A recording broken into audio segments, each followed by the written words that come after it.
नाशिक मुंबई आग्रा महामार्ग संतप्त विद्यार्थ्यांनी तब्बल 1 तास रोखून धरला होता। टाकेघोटी गावाजवळ झालेल्या एका अपघातात 2 विद्यार्थ्यांना ट्रकनं उडवलं। इगतपुरी तालुक्यातील विद्यार्थ्यांनी आपल्या महाविद्यालयातून महामार्गाचं नियंत्रण करणारा टोल ताब्यात घेतला आणि संपूर्ण वाहतूक ठप्प केली। हायवेजवळ असलेल्या गावातील हे विद्यार्थी महाविद्यालयात जातात त्यावेळी त्यांना हायवे ओलांडून जावं लागतं। महाविद्यालयाजवळ डिवायडर असावेत अशी मागणी करत त्यांनी महामार्ग 1 तास वेठीस धरला होता। त्यामुळे अनेक वाहनं ठप्प झाली आणि मोठमोठ्या रांगा लागल्या होत्या। एक मुलगा एक्सपायर झाला आणि एक सिरियस आहे।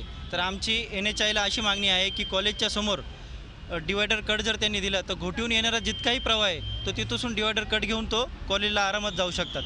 आत्तापर्यंत या अगोदर आमचे प्राध्यापकांनी कमीत कमी 4 ते 5 वेळेस त्यांना निवेदनं दिलेले, पोलीस स्टेशनला दिलेले, तहसीलदारांना दिलेले आहेत। पण येत्या 4 दिवसामध्ये जर ही मागणी आमची पूर्ण झाली नाही तर मी व माझं गाव व पूर्ण टाकेघोटीचे कॉलेजचे विद्यार्थी आम्ही सर्व रस्त्यावर उतरू। यांच्यामुळे फक्त हे नाक्यांमुळे फक्त त्यांना 3 किलोमीटर एवढं लांब जाऊन यावं लागतं।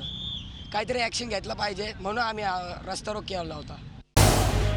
झी 24 तास रहा एक पाऊल पुढे।